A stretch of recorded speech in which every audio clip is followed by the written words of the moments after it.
Why does Wall Street own so many houses in Las Vegas? Let's go back to where all this started. The Great Recession of 2008 has wiped out America's housing market, turning the American dream of homeownership into an American nightmare. And Las Vegas was one of the hardest hit cities on the planet. But then a rather unusual player came in, Wall Street, or more specifically, institutional investors and private equity. They bought up houses for next to nothing through foreclosures and short sales, and then turned them into rental properties at a time when most Americans weren't able to get into the housing market and were scrambling to put their lives back together. Las Vegas had thousands of homes snatched up by Wall Street during these years, and they told the realtors at the time who helped them purchase them that it was a temporary investment and that they would sell the properties back to locals in a few years. But that never happened.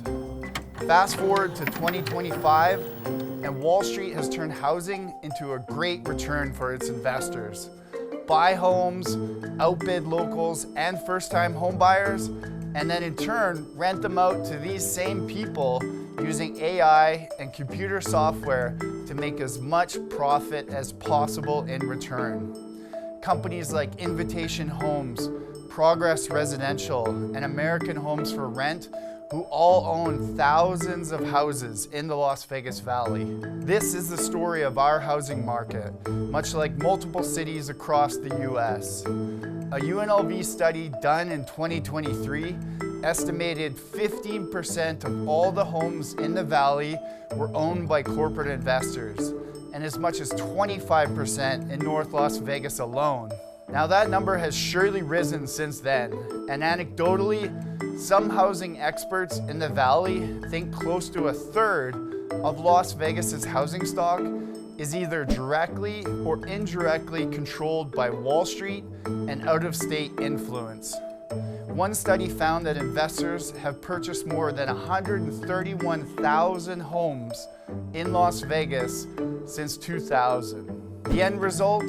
Home prices and rental rates are at record highs in 2025. And anyone looking to get into the housing market these days has a new competitor, multi-billion-dollar corporations. The counter-argument is that we live in a capitalist society, and these companies are simply trying to make as much profit for their investors as they can. Others call them a necessary evil in today's economy and a product of smart people looking for the best return on investment, and housing has predominantly gone up throughout its history. But Wall Street doesn't have the greatest track record when it comes to long-term economic strategies and viability. And this all brings us back to where we started. Before the Great Recession in 2008, Wall Street commodified the mortgage industry and pumped it up until the bubble burst. Now they have started to commodifying the American housing market, and Las Vegas has become one of the nation's epicenters for this sea change. When you break it all down, it becomes glaringly clear that Las Vegas and Las Vegas residents do not control their own housing market anymore. Wall Street does. And for many residents of this great city, like in 2008, the American dream of housing and home ownership once again looks like it's turning into an American nightmare.